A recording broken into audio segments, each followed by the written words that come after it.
का मानदंड।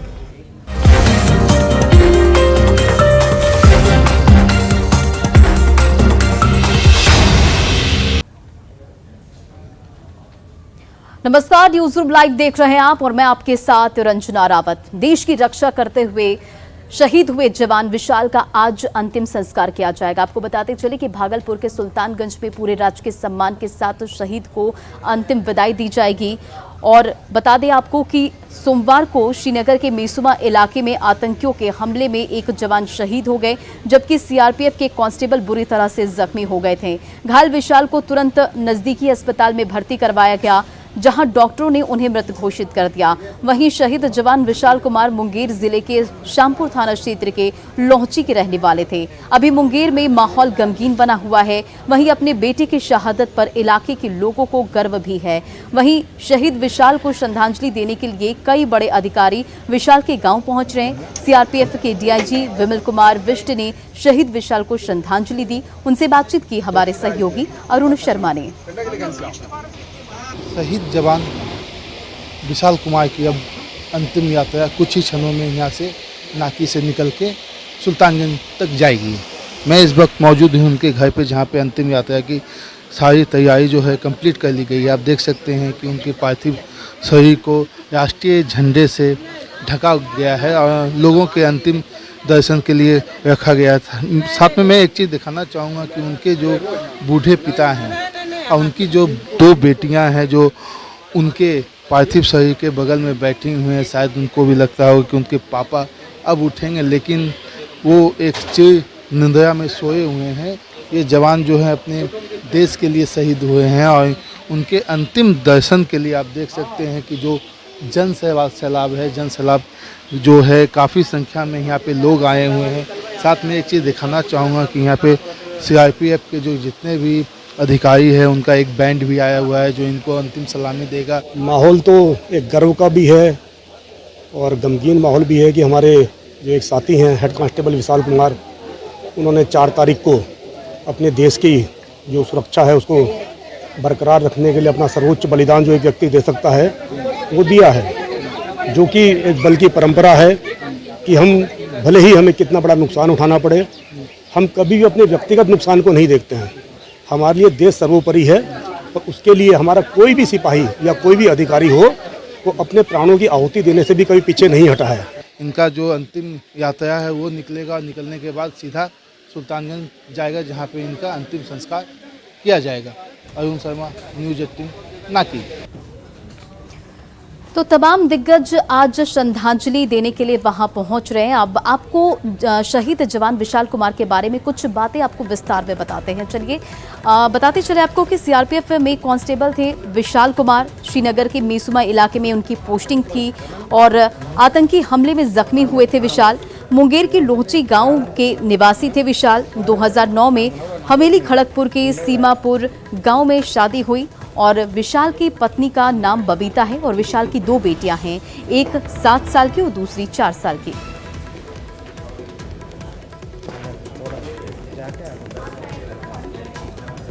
तो ग्राफिक्स के जरिए आप शहीद विशाल को जानिए। 2009 में हवेली खड़गपुर के सीमपुर गांव में उनकी शादी हुई थी। विशाल की पत्नी का नाम बबीता है और उनकी 2 बेटियां हैं, एक बड़ी बेटी जो कि 7 साल की है और दूसरी जो कि 4 साल की है।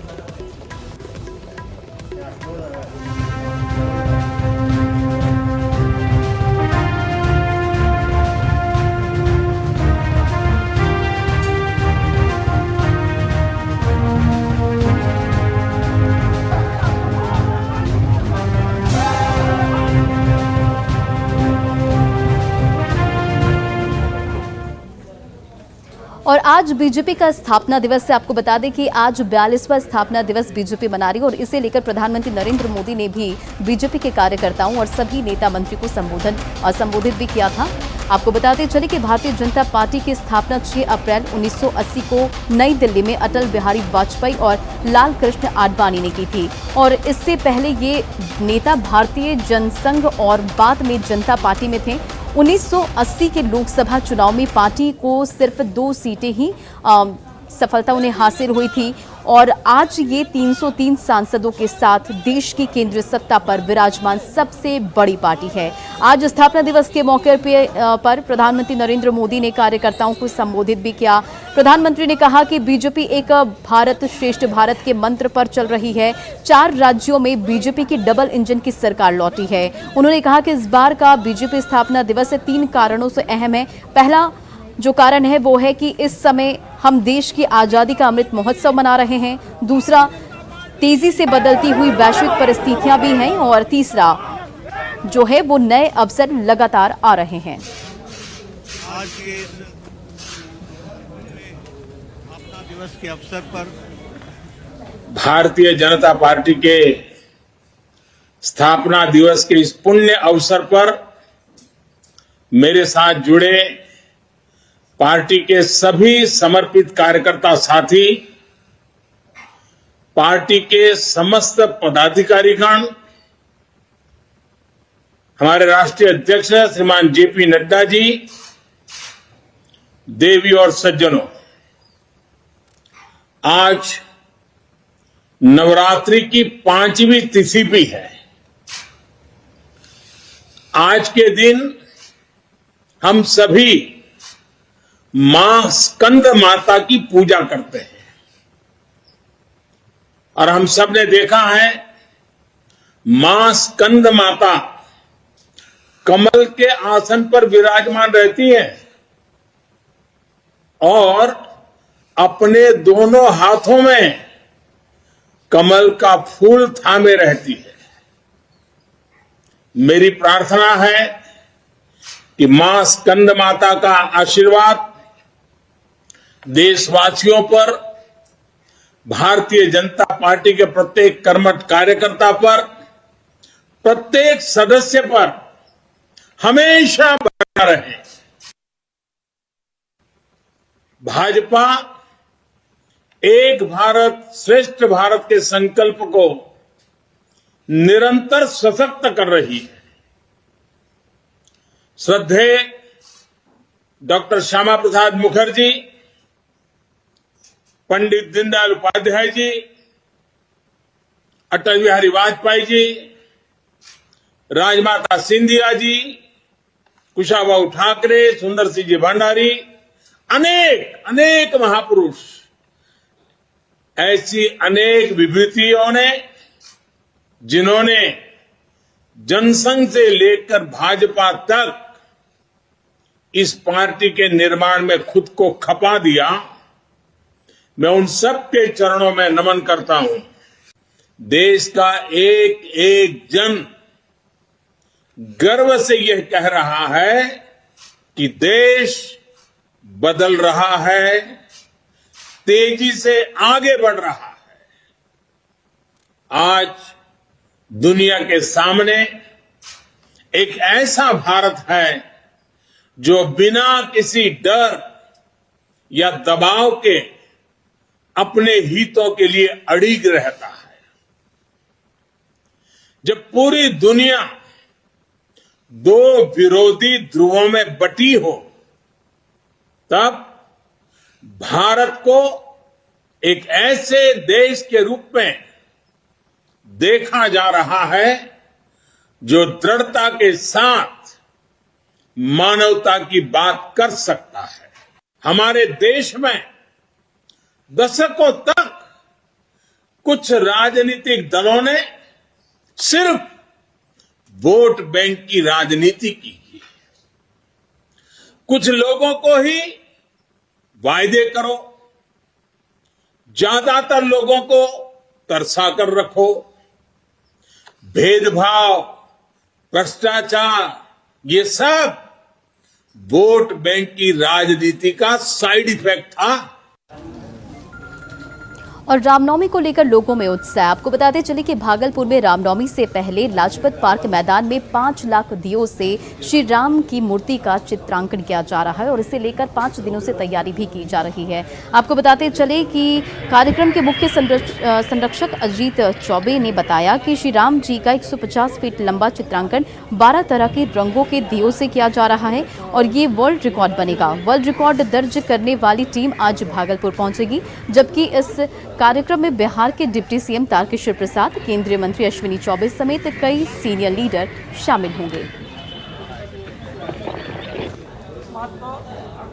केवल शिल्प बनाने का नहीं रहा है, गंगा किनारे हम लोगों ने एक संस्कृति को जिया है और आने वाले समय में हम लोग अपने उस परंपरा को कैसे आगे लेकर के चले, ये महत्वपूर्ण है।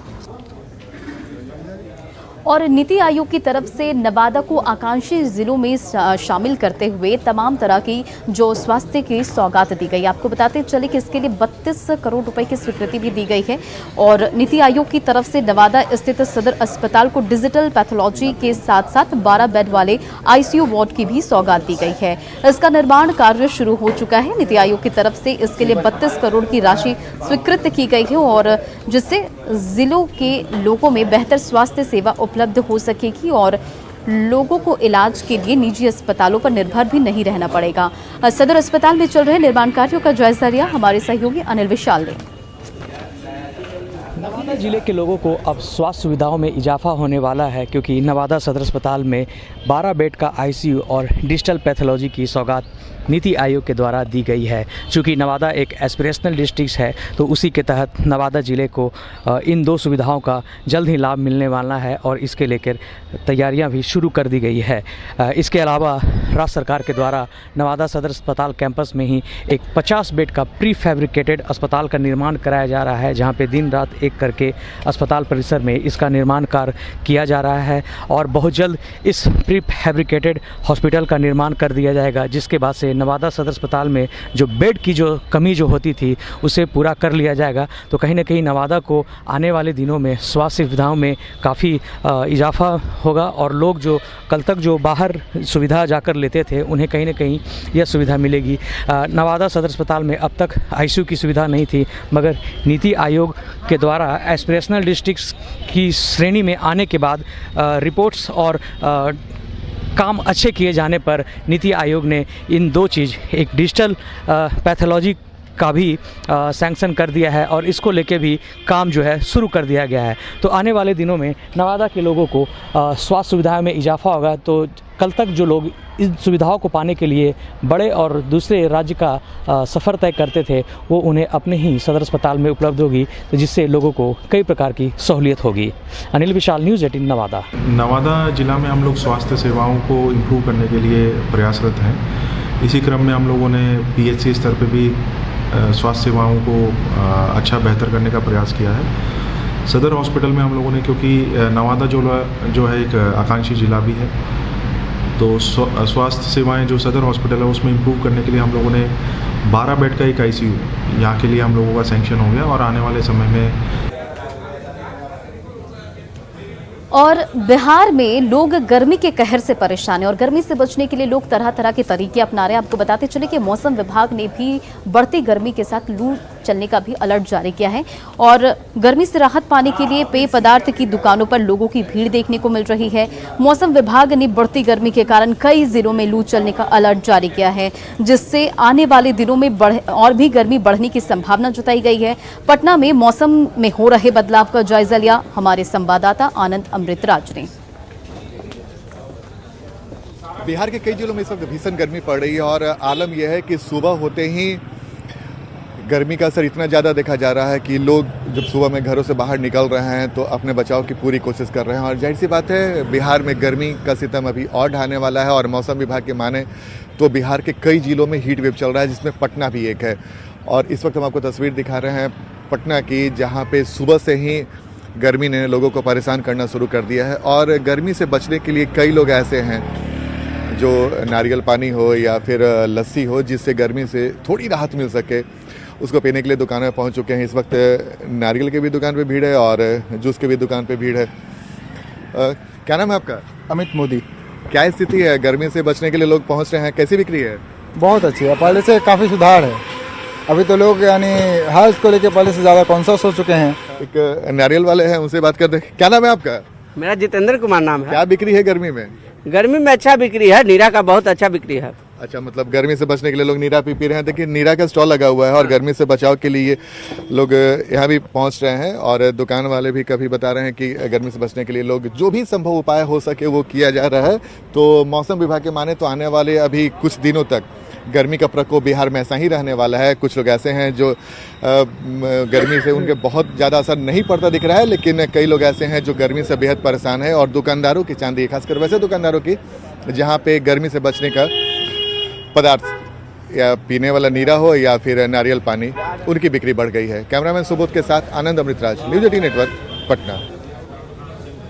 और आज सुबह सुबह बिहार के जेलों में प्रशासन की तरफ से छापेमारी की गई और जिससे जेल में हड़कंप मच गया, कैदियों के बीच में हड़कंप मच गया। 5 तस्वीरें हम आपको दिखाने जा रहे हैं जहां आज सुबह सुबह कई थानों की पुलिस पहुंची और छापेमारी करी। ये 5 तस्वीरें इस वक्त आपके टीवी स्क्रीन पर, जहां बिहार के जेलों में आज छापेमारी की गई है।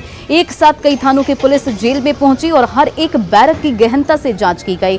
पुलिस के अचानक पहुंचने से कैदियों में हड़कंप मच गया। ये 5 तस्वीरें आप देख रहे हैं इस वक्त अपनी टीवी स्क्रीन पर, जो कि पहली तस्वीर छपरा, नवादा, गोपालगंज और बेतिया, साथ ही लखीसराय की तस्वीरें आपके सामने, जिसमें आप देख सकते हैं कि प्रशासन जो है पूरे दलबल के साथ जेलों में छापेमारी कर रही है।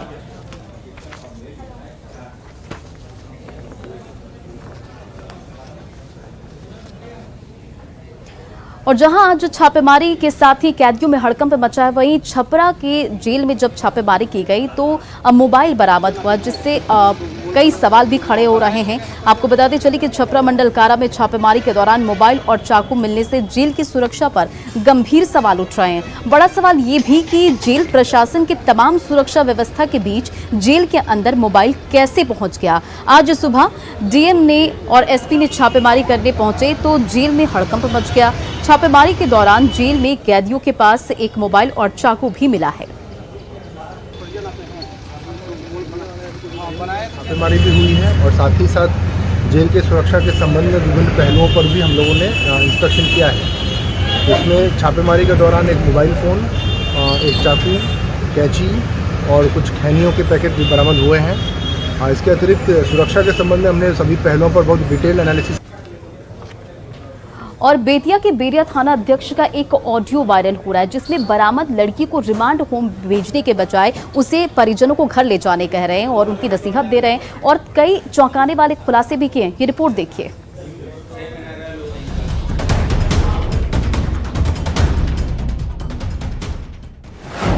दारोगा ने खोला रिमांड होम का राज। चली जाएगी पटना या गाय घाट, रिमांड होम में रख देगा लोग। जब 18 साल की होगी तब उससे फिर पूछा जाएगा कि घर जाना चाहती हो कि नहीं। नेताओं के पास भेजी जाती हैं रिमांड होम की लड़कियां। वो 4 साल जो है ना, 5 साल रिमांड होम में रहेगी। रोज शाम को बढ़िया वो गाड़ी में बैठ के वो कहीं भेज दिया जाएगा। रिमांड होम में हर रात लड़कियों के लिए भारी। बड़ा लड़का के तो जेले जाएगा, लड़की भी चल जाए रिमांड होम। रिमांड होम के लड़की से कोई बियाह ना कर ले जाए। दारोगा ने क्यों कहा बेटी को रिमांड होम से बचाओ? समझ में आता है रिमांड होम क्या होता है? लाज शर्म नहीं है? 14 साल का लड़की को तुम रिमांड होम में भेजेगा? रिमांड होम का ये काला सच बयां किया है दारोगा दुष्यंत कुमार ने, जो पश्चिम चंपारण के बैरैया थाने में बतौर थानाध्यक्ष तैनात थे। मगर जैसे ही खतरनाक सच वाला उनका ये ऑडियो वायरल हुआ, एसपी ने तत्काल प्रभाव से दारोगा दुष्यंत को सस्पेंड कर दिया। प्रथम दृष्टया मामला अनुशासनहीनता और लापरवाही का पाया गया है, तो मेरे द्वारा बैरिया थानाध्यक्ष को निलंबित कर दिया गया है। क्या सच बोलना अनुशासनहीनता है? क्या सच में रिमांड होम की लड़कियां हर शाम कहीं भेजी जाती हैं? क्या रिमांड होम से लड़कियों को नेताओं के पास भेजा जाता है? और सबसे बड़ा सवाल तो ये कि दारोगा दुष्यंत कुमार ये बातें किसे बता रहे थे? इन सभी सवालों के जवाब बेहद चौंकाने वाले हैं। असल में बीते 25 मार्च को बैरैया इलाके के एक गांव की नाबालिग लड़की अपने बालिग प्रेमी के साथ घर छोड़कर भाग गई। लड़की के परिजनों ने थाने में अपहरण की शिकायत की, लेकिन दारोगा ने ये कहते हुए केस दर्ज नहीं किया कि आरोपी चौकीदार का बेटा है, ऐसे में मैं उसके खिलाफ कुछ नहीं कर सकता। चली जाएगी पटना या गाय घाट रिमांड होम में रख देगा लोग। जब 18 साल की होगी तब उससे फिर पूछा जाएगा कि घर जाना चाहती हो कि नहीं। वो 4 साल जो है ना, 5 साल रिमांड होम में रहेगी। रोज शाम को बढ़िया वो गाड़ी में बैठ के वो कहीं भेज दिया जाएगा।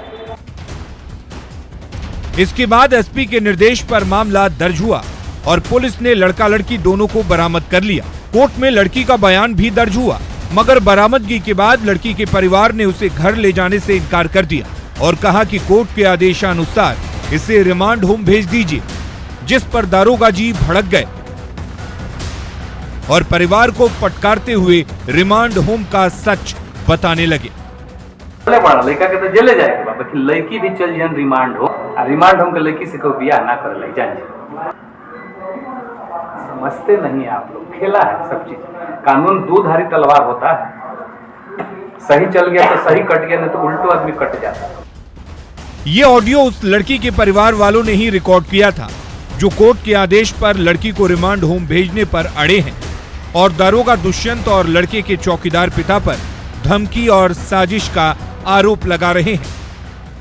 मान लिया जाए ये लोग जबरदस्ती रखवा रहा है इसलिए कि ताकि लड़की इसके घर में आए और मैं मनमाना अपना जो भी सिखाया पढ़ाया है मैं उसे करवा सकूं और इन लोग को फंसा सकूं।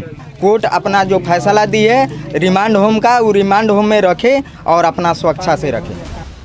बहरहाल आरोपी को बचाने और पीड़ित परिवार को धमकाने के आरोपों पर दारोगा को सस्पेंड कर दिया गया है, लेकिन सवाल है कि क्या रिमांड होम में सुधरने की जगह लड़कियों की जिंदगी तबाह हो जाती है। प्रफुल्ल कुमार, न्यूज़ 18, बेतिया। और बिहार में लोक आस्था के महापर्व छठ को लेकर एक लोगों में खास जुड़ाव होता है, इसे लेकर लोगों में भी काफी उत्साह है। जाति छठ को लेकर लोगों में जहां उत्साह नजर आ रहा है, तो वहीं किन्नरों में भी उत्साह नजर आ रहा है। आपको बताते चले कि दानापुर के खगौल स्थित गांधी स्कूल के गरिमा गृह में रहने वाली रिया चौधरी और सुरभि ने छठ पूजा की तैयारी शुरू कर दी है। दोनों ने नहाय खाए के साथ इसकी शुरुआत की। रिया 4 सालों से छठ व्रत करती हैं और इस दौरान अन्य किन्नरों की तरफ से भी रिया का सहयोग किया जाता है। छठ पूजा के दौरान सभी किन्नर एकजुट होकर भगवान भास्कर से प्रार्थना करती हैं और लोगों के मनोकामना पूर्ण होने की कामना करती हैं। बहुत ही हर्ष उल्लास के साथ हम लोग छठ पूजा मना रहे हैं और हम ये चाहते हैं कि पूरे संसार में हम लोग का कम्युनिटी जहाँ भी है इसको देख के एक अच्छा सीख लेगा। और फिलहाल इस बुलेटिन में इतना ही। बने रहे आप न्यूज़ 18 बिहार झारखंड के साथ।